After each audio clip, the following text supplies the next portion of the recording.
Coming to you pre-recorded in multiple locations.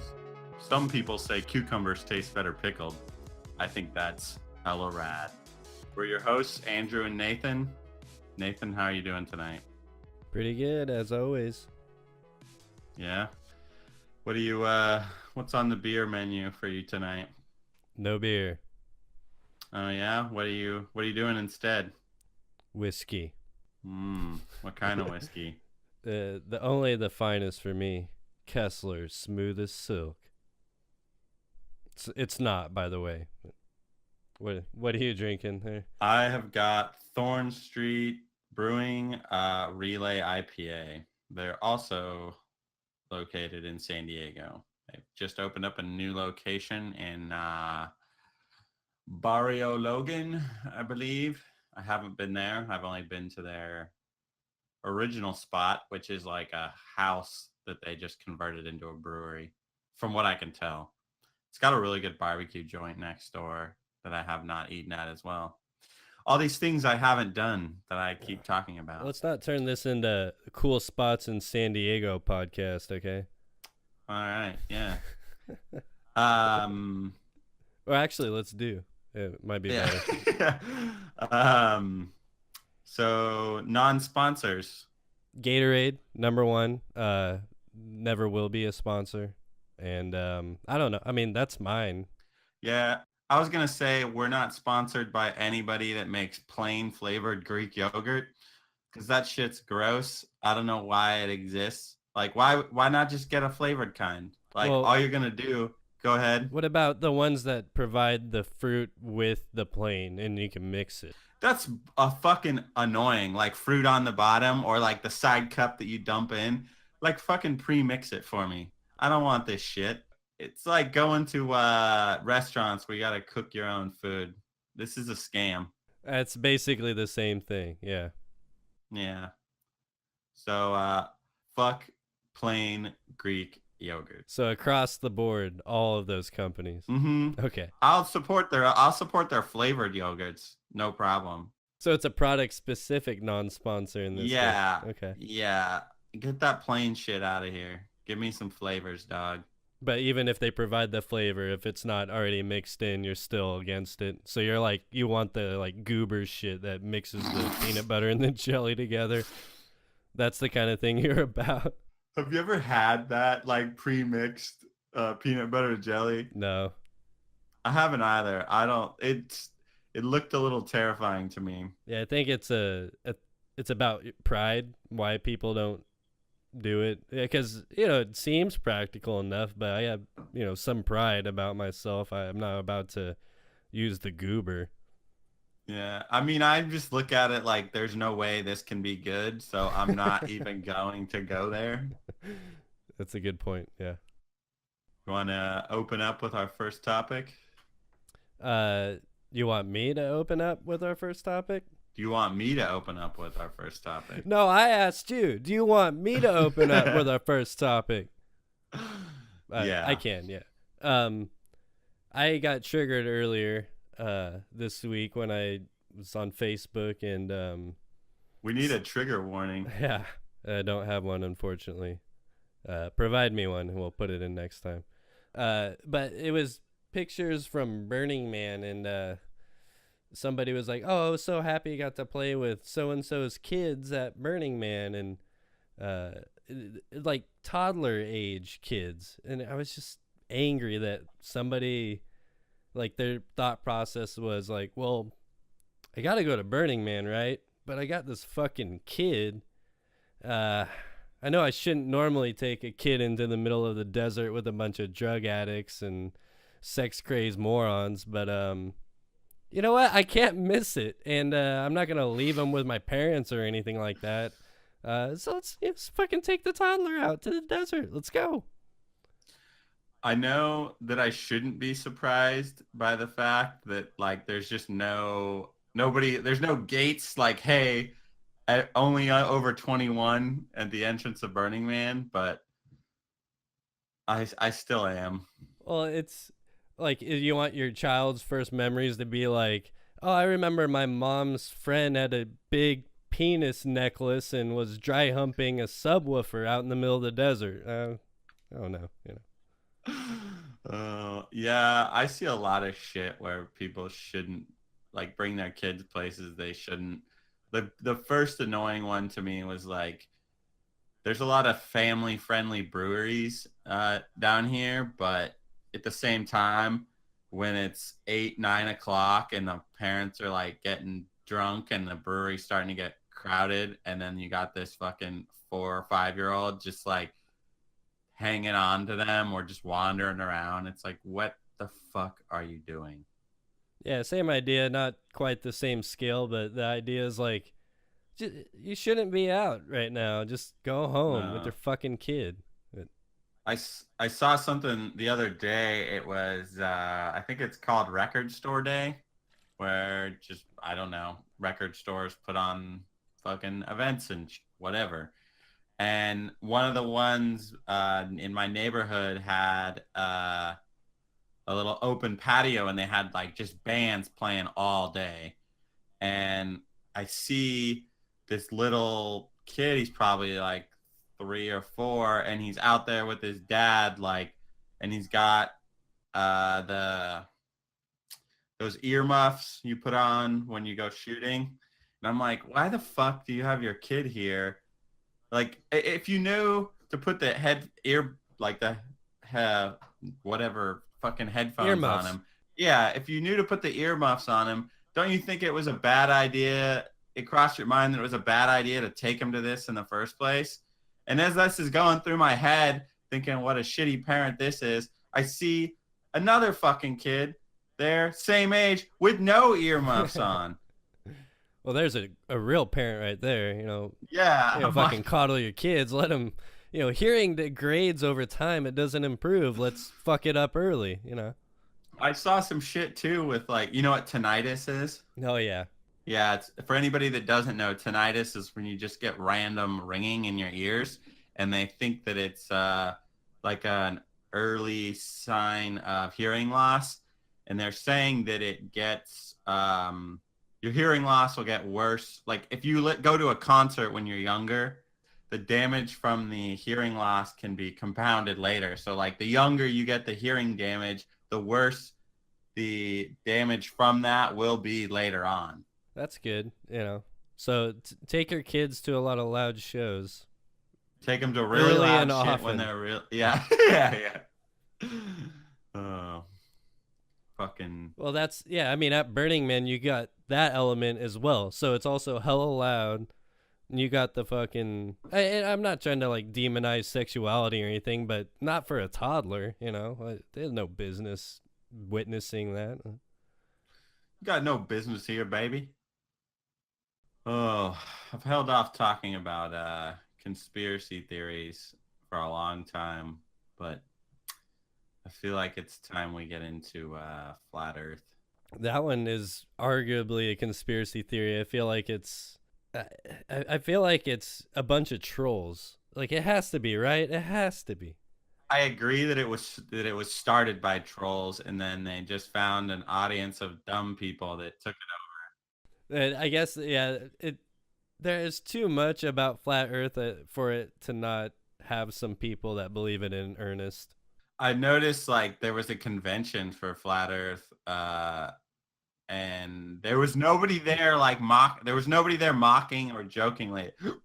It was all people that were serious, and I was like, this is so dumb that people don't even want to waste their fucking time. Like, no, I don't need to go here to see the stupidity. Like, it's not worth my time and effort just to be here in person to make fun of these dipshits.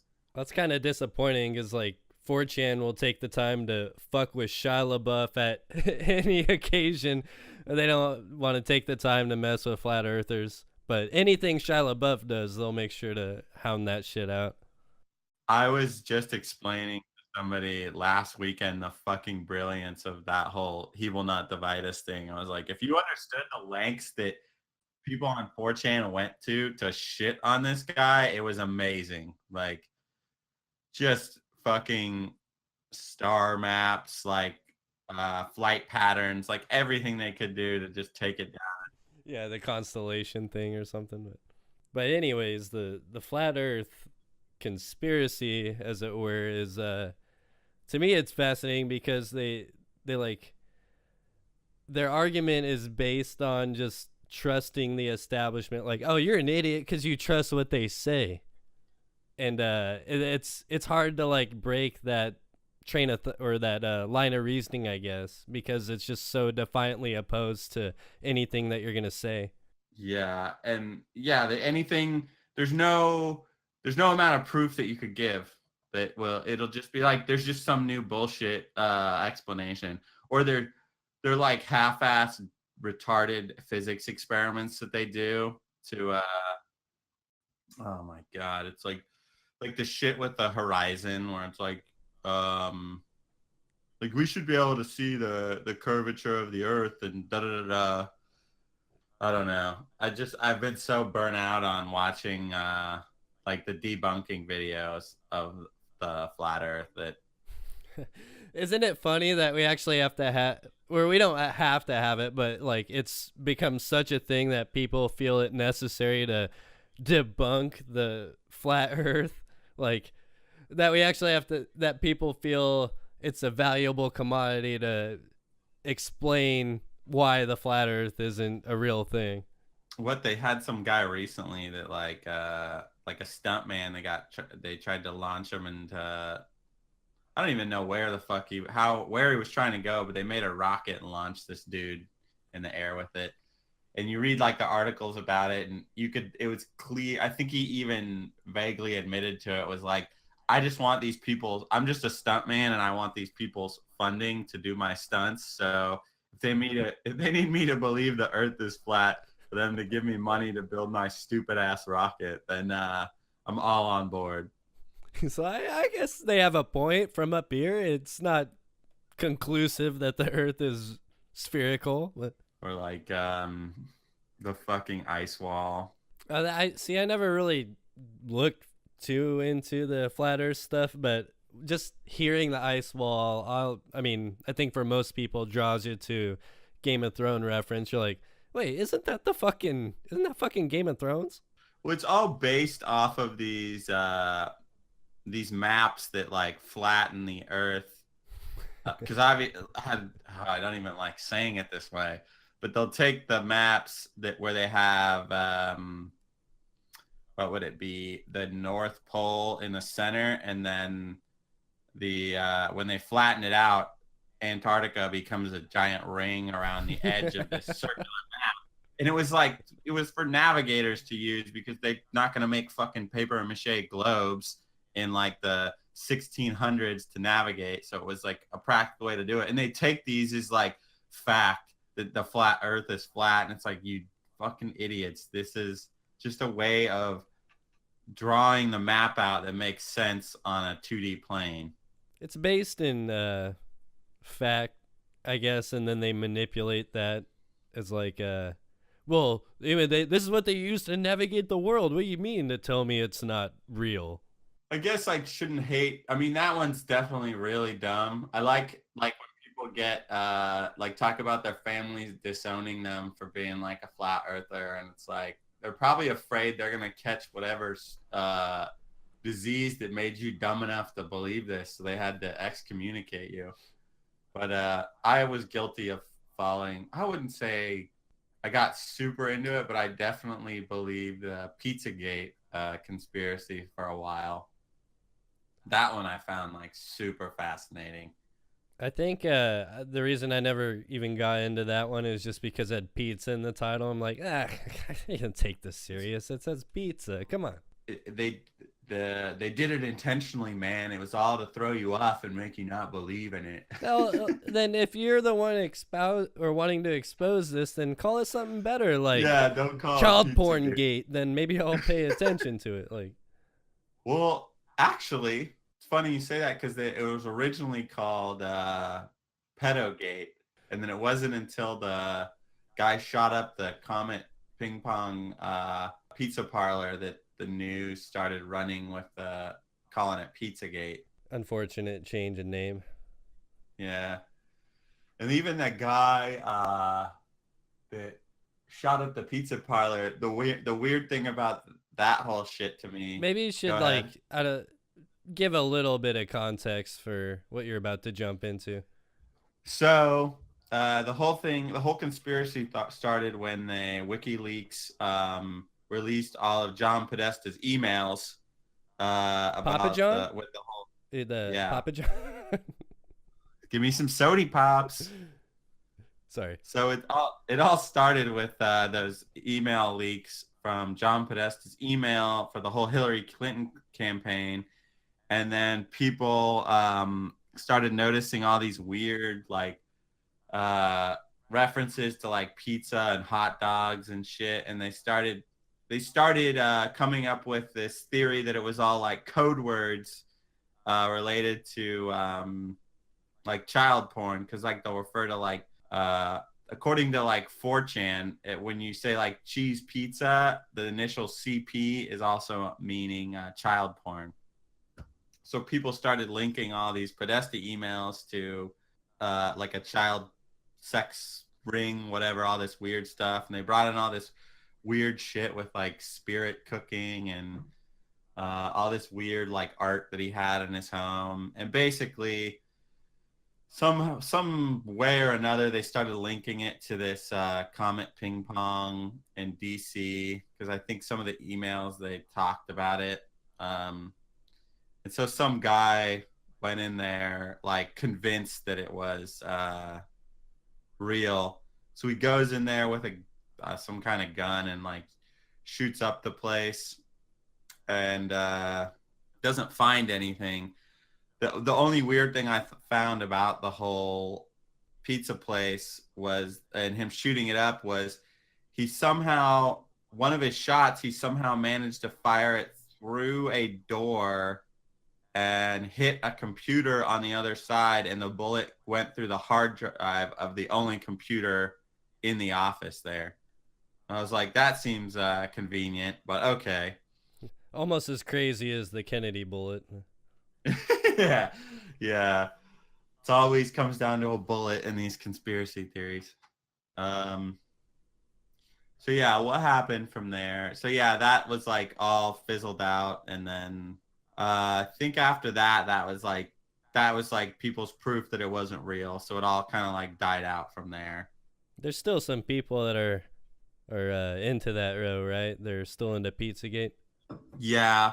Well, there was weird stuff with like Trump being a big advocate of taking down these like human trafficking and child pornography rings. Like one of the weird things I found was like there was one in California where they got like 100 and something people in like a child sex ring, and they had like the cooperation of like 10 to 20 different police departments up and down California, and it was like in the news for one day, and it was done. And I was like, this seemed like a bigger story to me, but okay. That's a happy story. Yeah. But with all these conspiracies, there's always this weird shit where it's like there's no real explanation for part of it, and then people latch on and grow these crazy ideas out of it. Like there's no explanation for why they talked about pizza and all these weird cryptic messages in those emails, but at the same time, with say like the 9/11 conspiracy, like what was it, Tower 7, the building that was like completely like wasn't hit by any of the planes, also like crumpled in on itself. It's like, or the fact that there was like no footage of all the footage of the plane crash into the Pentagon was like you can't find. So there's like all conspiracy that like that was a bomb and not a plane. But it's like there's all these unanswered like segments of it, and so people link this shit together into really odd ways and weave these ridiculous stories. Yeah, if only we could just know. But we don't have the luxury. I thought, weren't they supposed to release, like, there's supposed to be some fucking chest of documents about the JFK thing that was supposed to be opened at some point, or I think they did, and just nobody really, because nobody people really care anymore. But it was really showing like the links of what was the guy? I forget his name. Oswald or something. Lee Harvey Oswald. Lee Harvey Oswald. Who He lived didn't kill JFK, by the way, but they said there was a bunch of documents they released, and it was basically showing that they covered up a bunch of shit about how he was really pissed at one of the generals or higher up in the Kennedy administration because of some immigration issues he had, because he lived in Russia for a while, and I think he was bringing his wife back, and they gave him like his wife that he had and that he met in Russia, and so they dishonorably discharged him from the military, and it just fucked up all his like life and plans. So I think what came of some of this documents is what really happened was he was actually trying to shoot somebody else in the car and hit JFK instead. and the bullet twisted and moved around and flipped and did a little spinny do, and yeah. So no, they didn't really have any new information for us. No, basically. I just like half-assed like heard somebody like talking about this stuff, so I'm super well informed. Well, if there was real info, we would have heard about it. That's for sure. Yeah. Oh, I think we're gonna take a quick commercial break, and we'll be back in a minute, guys. Yabu. Hi, welcome to Hostel Pizza. It's an Arnold Schwarzenegger themed pizza parlor. We got pizzas like Bread-A-Roni, Total Recombination, Conan the Barbecue Chicken Pizza, True Pie Chicago Deep Dish, Terminator 3 Rise of the Meat. We also got calzones like Batman and Calzone, the Calzonables, and the Calzones, the Calzone Down, Terminator 2, Calzone Day, the 6 Calzone, and the Calzone Back, which is actually named after The Comeback, a 1980 documentary film directed by Kit Laughlin, starring Arnold Schwarzenegger. It follows Schwarzenegger as he returns from professional bodybuilding competition in order to participate in the 7th annual Bodybuilding World Championship to try and regain his title as Mr. Olympia. Well, at least according to Wikipedia. If you don't like pizza, we got salad called the Kindergarten Carb Salad. So stop in for a slice of Arnold. We're located off the freeway on Manchester Street.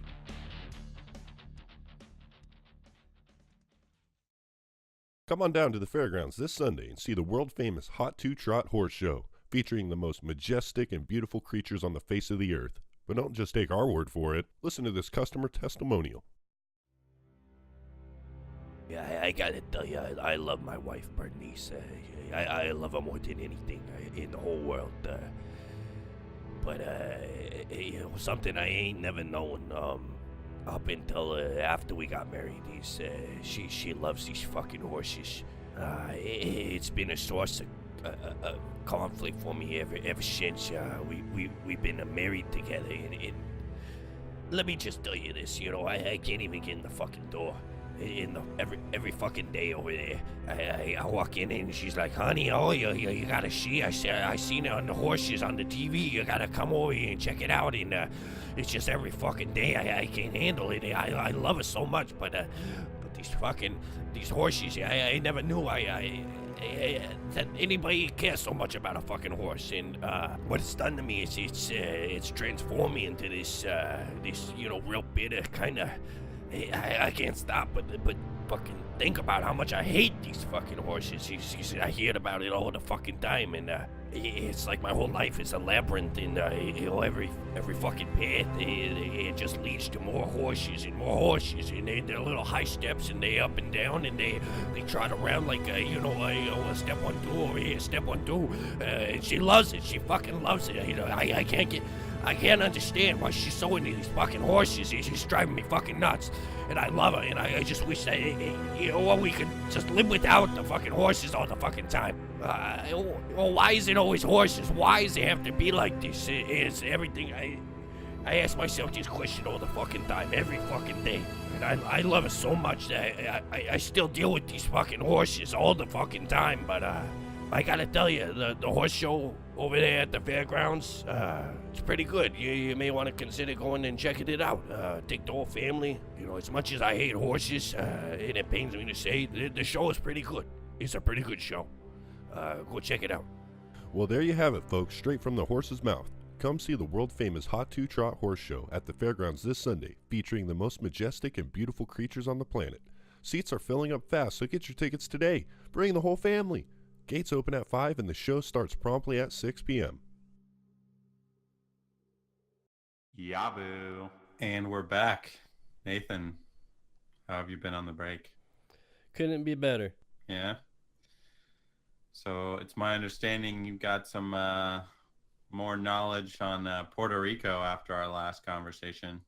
Yeah, not that we ever mentioned it before, but I just got to thinking about Puerto Rico, and not necessarily about the hurricane thing that happened before, but just the idea of it being what's officially described as an unincorporated territory of the United States is just kind of weird.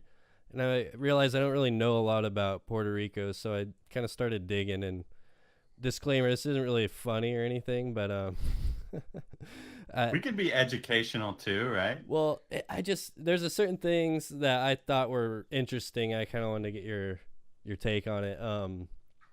One of the most interesting things that I kind of stumbled into reading about it was, so obviously they're American citizens, but like they can't vote for president and this kind of weird stuff. And I wondered kind of what that transition was like. So as it turns out, they were granted citizenship, but it was not like without some drawbacks initially.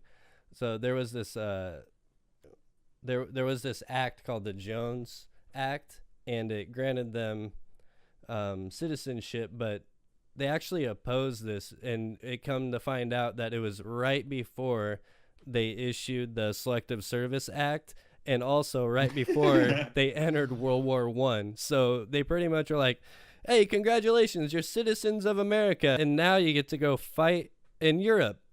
These motherfucking draft dodgers. Well, they couldn't. So it was just like, that's a pretty shitty way to get your citizenship. And I mean, that's what they did with black people after the Civil War.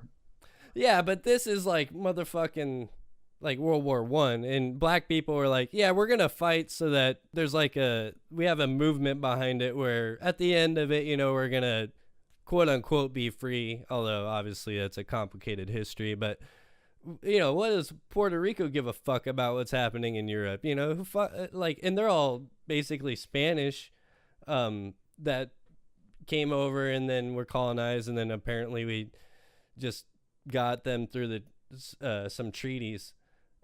We had actually offered to purchase from Spain, and they declined our offer. Like, nah, we ain't gonna sell you. We offered like 130 million or some shit like that.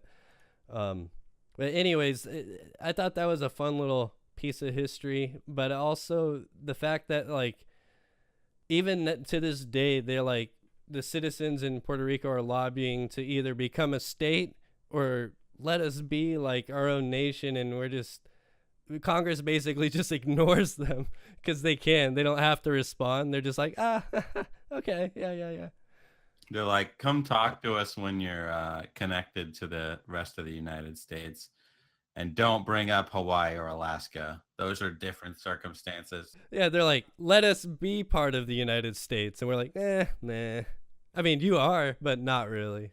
Like, unless you bring us pineapples or you're fucking gigantic, don't talk to us. The other thing that was kind of alarming is that a little over 40% of the entire nation lives in poverty. And they're actually considered like one of the most competitive economies in Latin America. And so part of their problem is the United States had set up certain rules and corporate protections for companies that chose to operate business out of Puerto Rico that basically just expired and caused like a national recession, and just nothing was ever done about it. So they're just living in poverty, been living in basically a recession economic state for the past 10 years.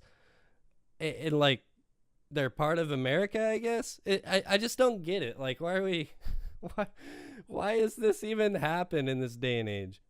I heard they have some like a lot of weird like tax loopholes there too. So, Well, they like, did. That's the thing, is they did. used to. And now that they don't, like, the businesses just leave. So there's like, oh, I mean, they still have, well, not so much after the hurricane, but they still have like the tourism a little bit. But it's just like they've been designed to fail by America. When the going gets tough, all the rich white people leave. And make money somewhere else. Yeah. Yeah. That's how the saying goes. I'll take my exploitative schemes elsewhere. Thank you very much.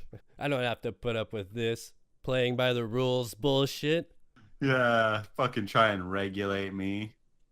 I'm gonna let all the middle class and poor people pay the taxes, not me. I got people for that. Well, I just wanted to, I don't know, I just thought it was interesting myself, and the fact that the United States, such a free fucking country, still has these fucking unincorporated territories, and the largest by far of which is Puerto Rico. It's just like a weird legacy of the past, with it's just like a reminder of our colonial history. Yeah, I feel like people needed to know that Puerto Rico exists and it's part of the United States. Yeah, exists in poverty basically due to the United States. Well, not to get too, and there's another law that like a maritime law that requires trading vessels. They can't go straight to Puerto Rico if they're not a U.S. vessel. They have to go fucking to mainland U.S. and then come back. And so they have to absorb all that cost of trading just because of some old fucking law. Oh, yeah. I heard about that shit, just how absurd it was. Yeah, John McCain tried to repeal it, actually. It's interesting.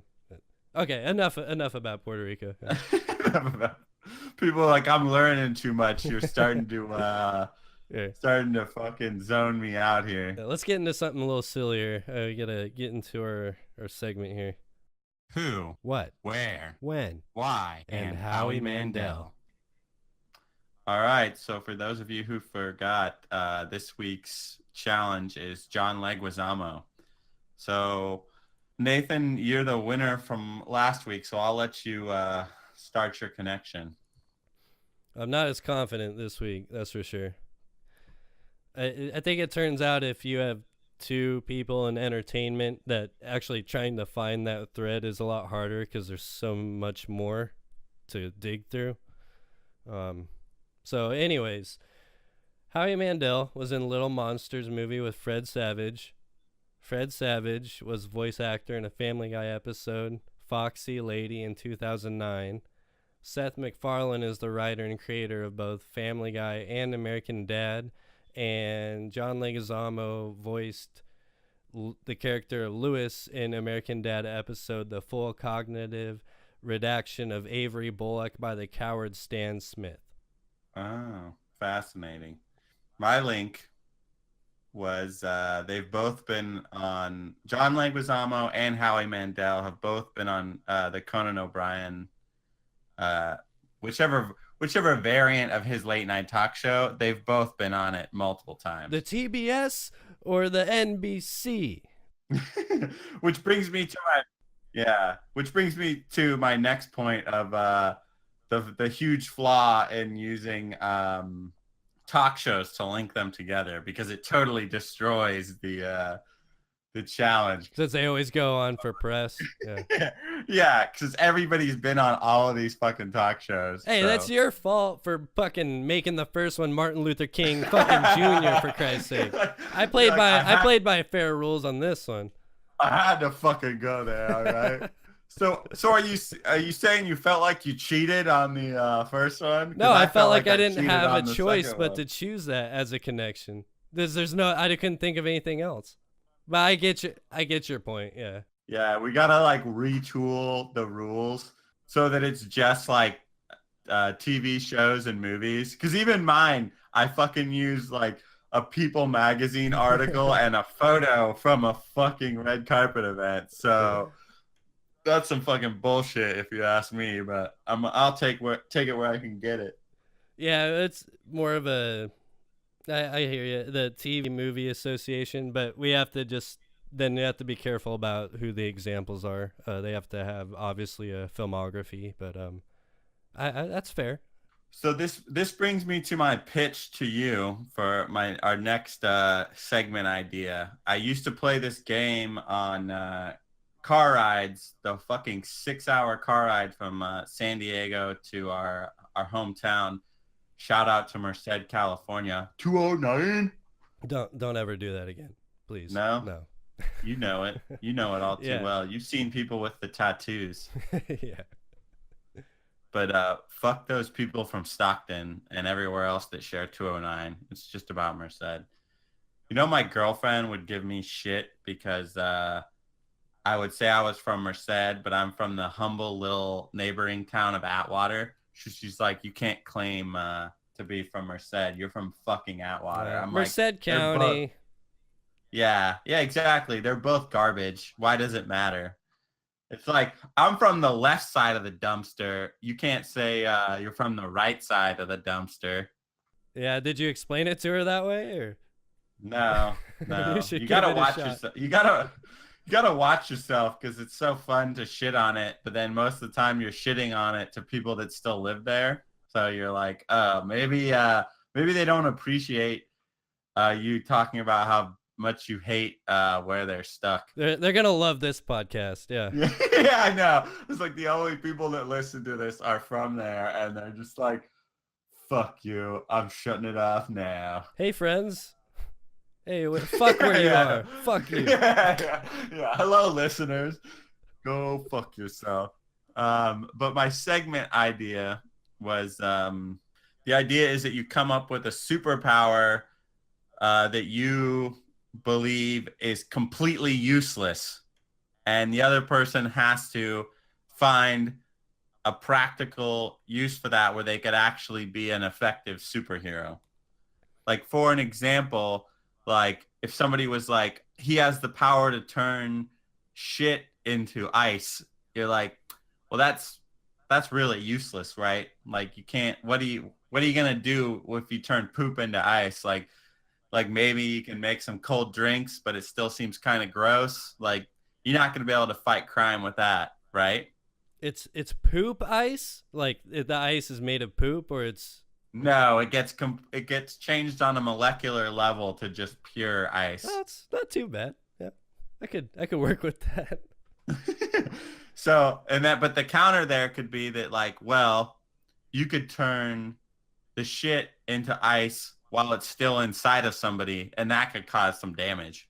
Oh, okay. Which maybe that poses a philosophical question of when is it considered poop? Not at the moment of conception, that's for sure.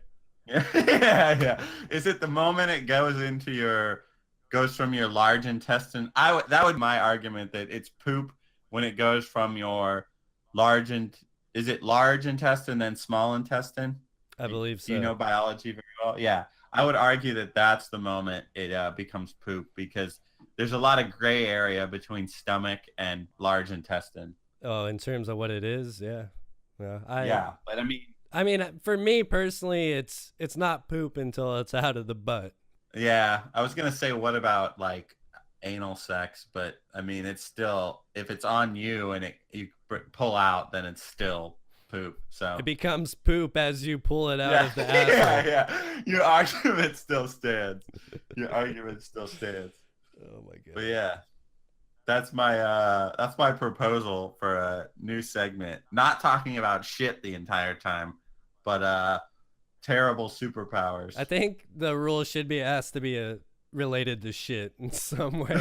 Yeah, it's just all shit related powers. Well, let's not do that, but yeah, but we're keeping Howie Mandell still, right? We're just... Yeah. Hey, so We is that rule retroactively in place so I lose the first one and then win this round, or... No. Well, I mean, either way I'm winning one. Either way we're tied. Yeah, it doesn't matter at this point because we're tied either way. I just want to know which one I'm winning. You won the first one and I won the second one. So and then you now... put the rule in after you won. Yeah, Okay. exactly. Alright. I'm like, and that seems fair because I could have just used it like over and over again. So yeah. I would have started protesting at some point. I would have caught on eventually, but not as fast as I would have liked to think I would have. Yeah. Did you use Oracle of Bacon yet? No, I'm not. Come on, dude. I'm a man of honor. Come on. I'm a gentleman. Well, I probably could have got a better connection if I used that site than fucking Fred Savage to Seth MacFarlane to John Leguizamo. But You know, we didn't even touch on why we chose John Leguizamo in the first place. I'm guessing it has to do with a certain movie that he's been in the past. Yeah, so I'll let you roll this out since you somehow found this gem of a movie, and then we can comment on it. I remember. I didn't. Don't remember even say at the first. title first. Yeah. Just say the plot and premise. Well, okay, it'd be better. I'll just read it verbatim from online. It's just I'm not gonna do any better than what they actually composed for it. Elite Manhattan drag queens Vita Boheme and Noxema Jackson impress regional judges in competitions, securing berths into the nationals in Los Angeles. When the two meet pathetic drag novice Chichi Rodriguez, one of the losers that evening, the charmed Vita and Noxema agree to take the hopeless youngster under their joined wing. Soon the three set off on a madcap road trip across America and struggle to make it to Los Angeles in time. And that's all it says. So which actors are playing which of these characters? Vita Boheme is played by Patrick Swayze. Noxema Jackson is played by Wesley Snipes. And Chichi Rodriguez is John Leguizamo. John Leguizamo, the one and only. And the movie is called To Wong Foo, Thanks for Everything, Julie Newmar. The trailer. You don't need to watch the movie. No, Just you watch don't. the trailer. Yeah. We love the trailer, and we still haven't brought ourselves to watch the movie. I imagine it's somewhere along the lines of Sitting Through the Room, where you're like, this is terrible, but it's a cultural event, so I have to fucking slave through it.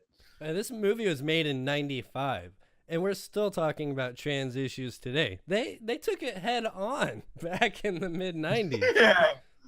Fucking, they were ahead of their time. Yeah, but anybody that is listening, you have to listen to or watch the trailer for this movie. I had remembered seeing it like when I was a kid, and then just drummed up my memory recently, and it's so worth watching. Just go check it out. It has not aged well. You know what has surprisingly aged flawlessly is Jurassic Park. Yeah, it's a good movie. My theory behind why is that nobody knows what dinosaurs actually look like. So we all just assume they look like all the CGI renderings we do. So there's no basis of like to judge off of. Like if you do a CGI person, you can be like, yeah, that's fucking off. That's weird. Something's not right about that. But when you got no fucking clue what a dinosaur looks like, and all your frame of reference is pictures and renderings made by other people, then it's like it just always looks good. Well, Jurassic Park 2 is like be in the cusp of practical and digital effects too. So they played. It's kind of like Terminator 2, where they play off each other, or they use the digital effects to inform the practical effects, and that's where I feel like it's most effective, because like it's also the element of the dinosaur is great too, right? You get a canvas to work with, or nobody can really critique it, but the combination with the practical effect too really is what makes it stand out. Like it doesn't look cheesy or anything. Do you know if all dinosaurs laid eggs? I have no idea. I would assume so, as in some form or another. It had to be like eggs been laying and inseminated, just like pretty much any other, lizard or bird or anything like that. I just asked because you seem to be the egg expert. That's a good point. Actually, it reminds me. Thank you very much.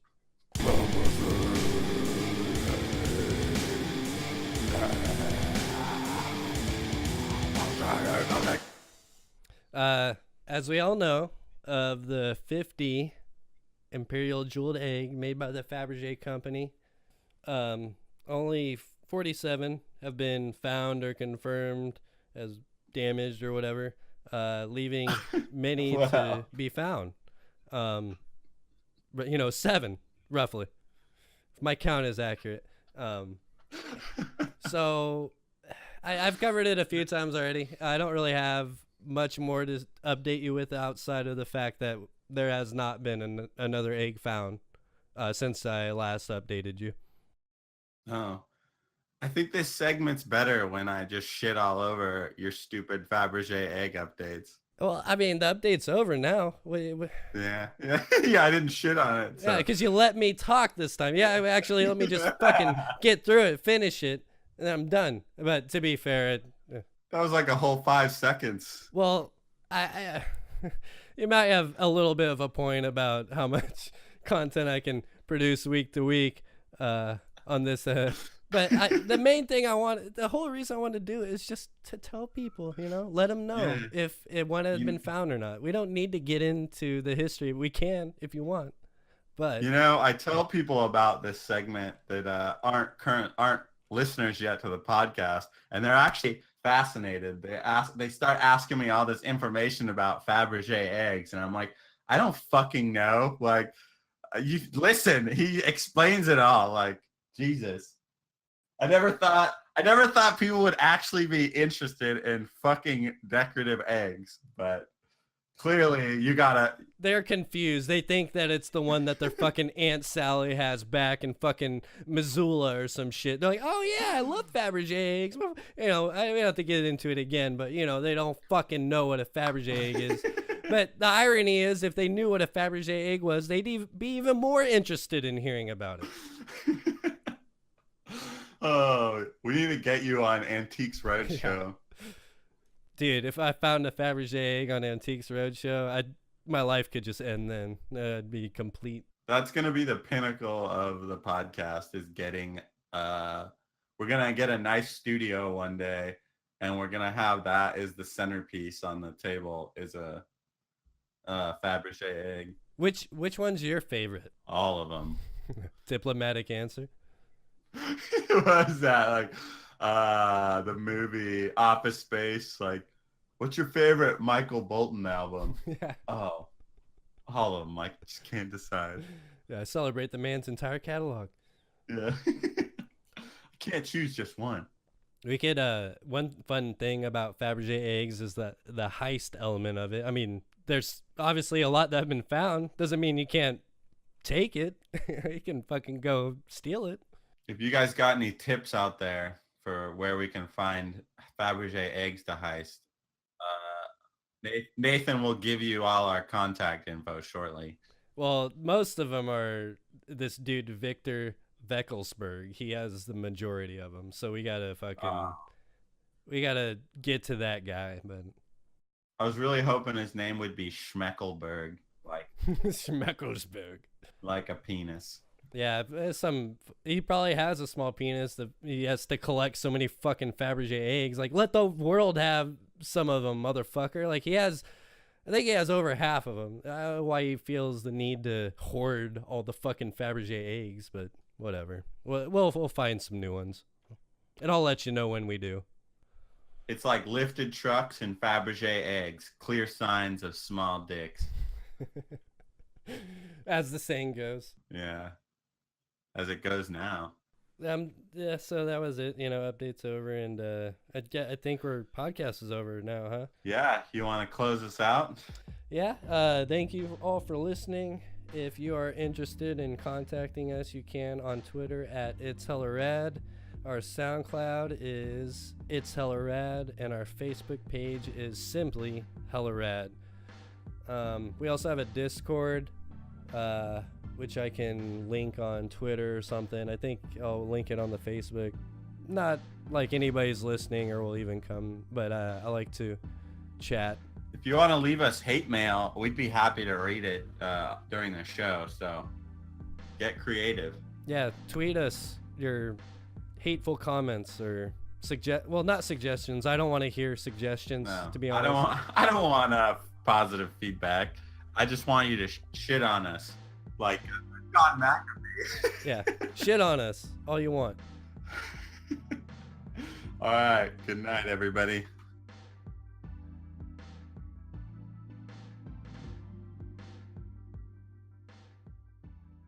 Not bad. Not bad. Not bad. Not bad.